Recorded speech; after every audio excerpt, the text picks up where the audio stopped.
तो चलिए अब शुरुआत करते हैं। ईरान ने अमेरिकी हमले की आशंका के बीच एक बड़ा फैसला अब कर लिया है। ईरान ने अगले आदेश तक अपना एयर स्पेस अब बंद कर दिया है, लेकिन कैसे वहां पर हालात हैं देखिए आप। अमेरिका से बढ़ते तनाव और हमलों की आशंका के बीच ईरान ने अपना एयर स्पेस बंद कर दिया है। बिना कोई वजह बताए ईरान ने अगले आदेश तक एयर स्पेस को बंद करने का आदेश जारी किया। साथ ही एयर डिफेंस कमान को आदेश दिया है कि एयर स्पेस में घुसने वाले किसी भी विमान को तुरंत मार गिराया जाए। एयर स्पेस बंद होने के साथ ही ईरान के सभी एयरपोर्ट्स को हाई अलर्ट पर रखा गया है। ईरान की सरकार के खिलाफ प्रदर्शन अब सिर्फ ईरान तक केवल सीमित नहीं है, यह प्रदर्शन इजराइल की सड़कों तक अब पहुंच चुका है। यहां ईरानी मूल के नागरिक ने खामेनेई के खिलाफ विरोध जताया। तस्वीरें आप देखिए।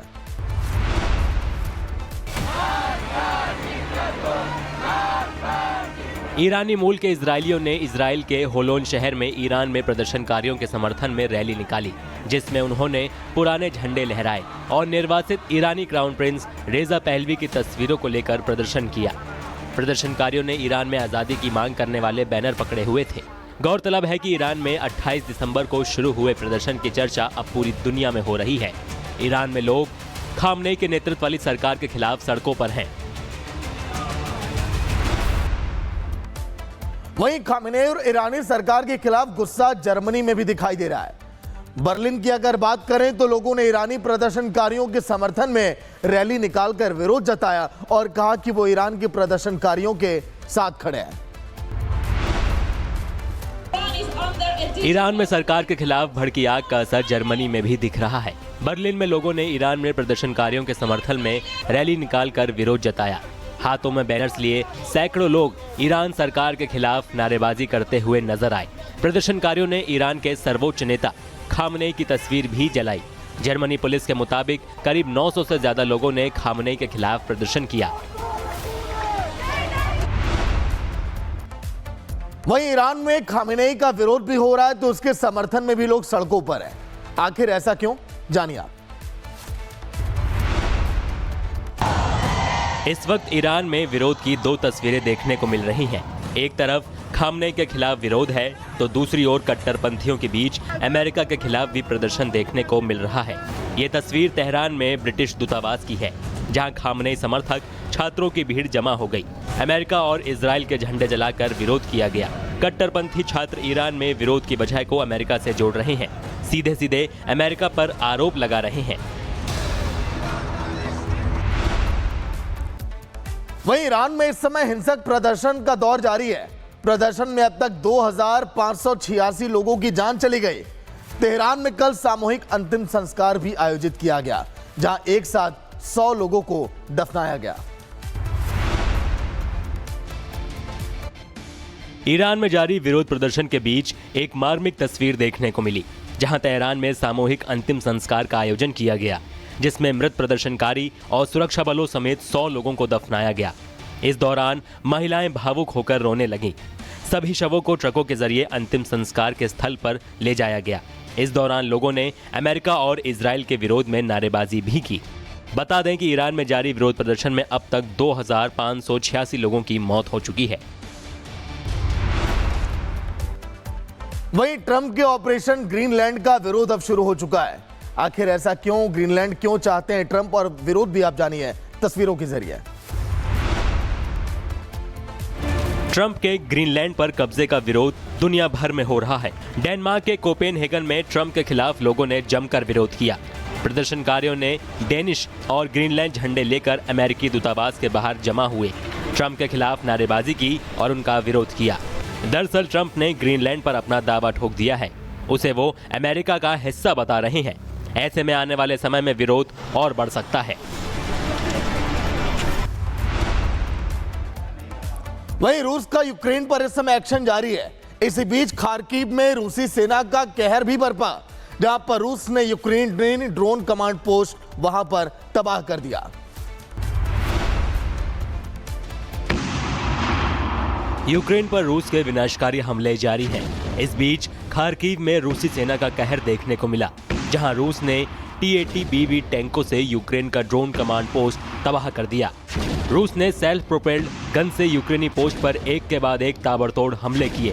साथ ही रूस ने T-72B3M टैंक से यूक्रेनी सैनिकों पर हमले किए। रूस का यह हमला नीपर नदी के किनारे जारी रहा।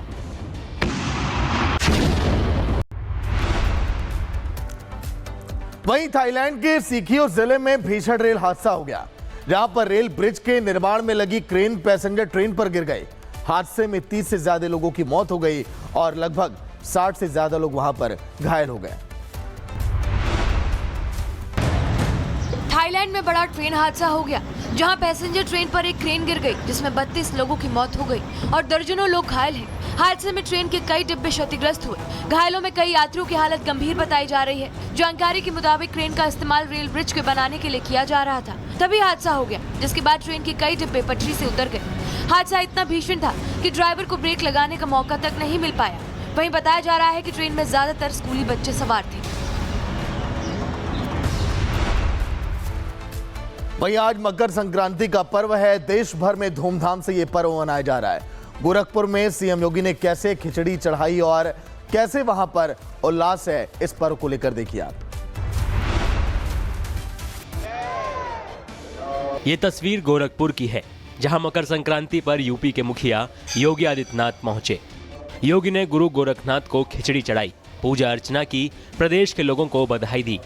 मुख्यमंत्री ने कहा कि ये त्योहार भारत में उत्सवों की परंपरा में बहुत खास है और आज के ही दिन धर्म की परंपराओं के हिसाब से सभी काम शुरू होते हैं।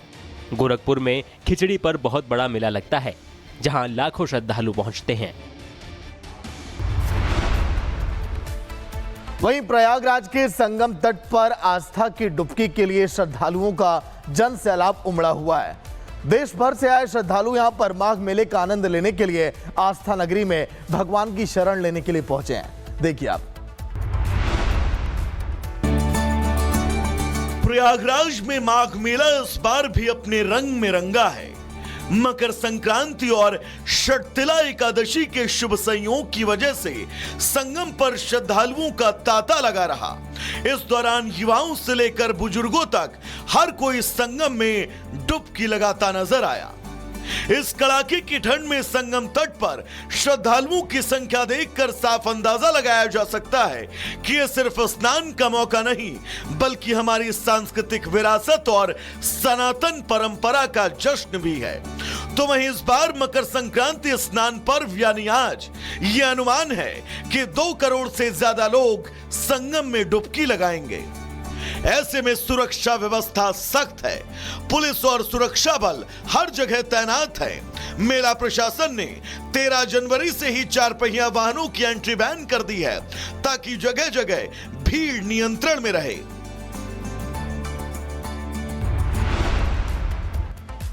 वहीं यूपी के एटा की तस्वीरें भी आपको दिखाएंगे, जहां पर उस वक्त हड़कंप मच गया जब एक चलती बाइक से सांप निकल आया।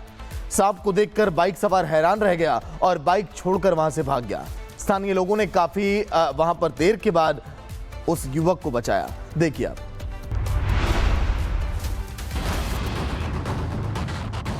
इन तस्वीरों को देखिए, एक सांप कैसे बाइक को अपना घरौंदा समझकर उसके इंजन के इर्द गिर्द घूम रहा है। सांप को लकड़ी के सहारे निकालने की कोशिश की जा रही है, लेकिन सांप मानो जैसे बाइक से दूर होना ही नहीं चाहता। ये तस्वीरें उत्तर प्रदेश के एटा से सामने आई हैं, जहां चलती बाइक में बाइक सवार को कुछ अजीब महसूस हुआ। बाइक सवार ने झुककर देखा तो वहां एक सांप था। सांप को देख बाइक सवार डर गया और बाइक छोड़कर भाग गया। आसपास मौजूद लोगों में भी हड़कंप मच गया। स्थानीय लोगों ने कड़ी मशक्कत के बाद सांप को बाइक से बाहर निकाला।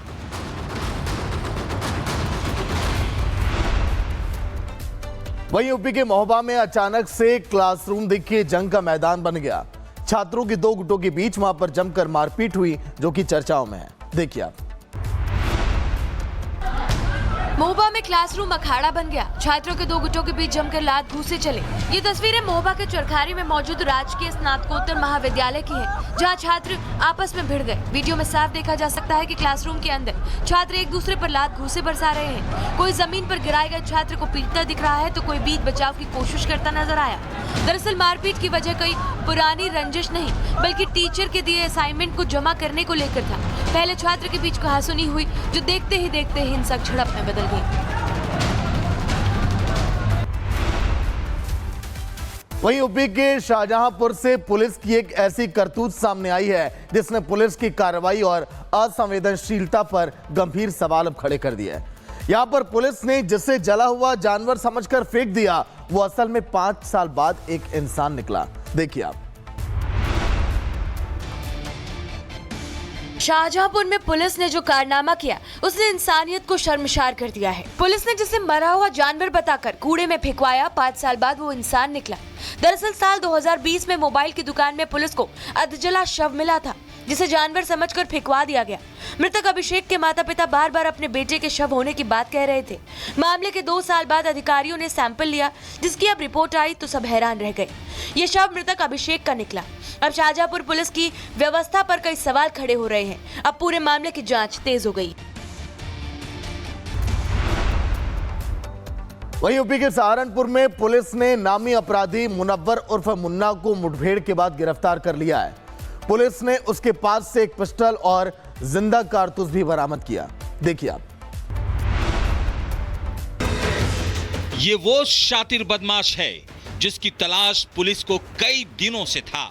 नाम है मुनव्वर उर्फ मुन्ना। ये पुलिस से भागा भागा फिर रहा था और आखिरकार पुलिस के हत्थे चढ़ गया। दरअसल पुलिस को सूचना मिली कि मुनव्वर उर्फ मुन्ना गंगोह इलाके में छिपा बैठा है। पुलिस ने एक टीम तैयार की और बदमाश को चारों तरफ से घेर लिया। पुलिस ने जब बदमाश को सरेंडर करने के लिए कहा तो उसने पुलिस पर ही फायरिंग कर दी और फिर जवाबी कार्रवाई में बदमाश गंभीर रूप से घायल हो गया। घायल बदमाश को पुलिस ने गिरफ्तार कर लिया है।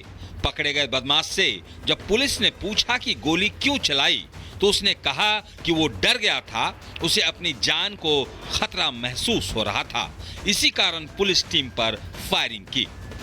पुलिस के मुताबिक मुनव्वर उर्फ मुन्ना के खिलाफ हत्या के प्रयास, गौकशी, आर्म्स एक्ट समेत करीब आधा दर्जन संगीन मुकदमे दर्ज हैं। इसके अलावा मुनव्वर गैंगस्टर एक्ट में भी वांछित चल रहा था। पुलिस को मौके से एक पिस्टल, जिंदा कारतूस और बाइक बरामद हुई है।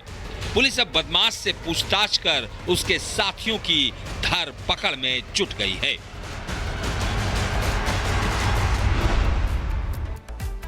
Indira Gandhi national tribal university Amarkantak के हॉस्टल में रहकर मास्टर डिग्री की पढ़ाई कर रहे एक पीजी छात्र के साथ मारपीट का गंभीर मामला सामने आया है, जिसके बाद अब जमकर वहां पर प्रदर्शन हो रहा है और लोग आंदोलन कर रहे हैं।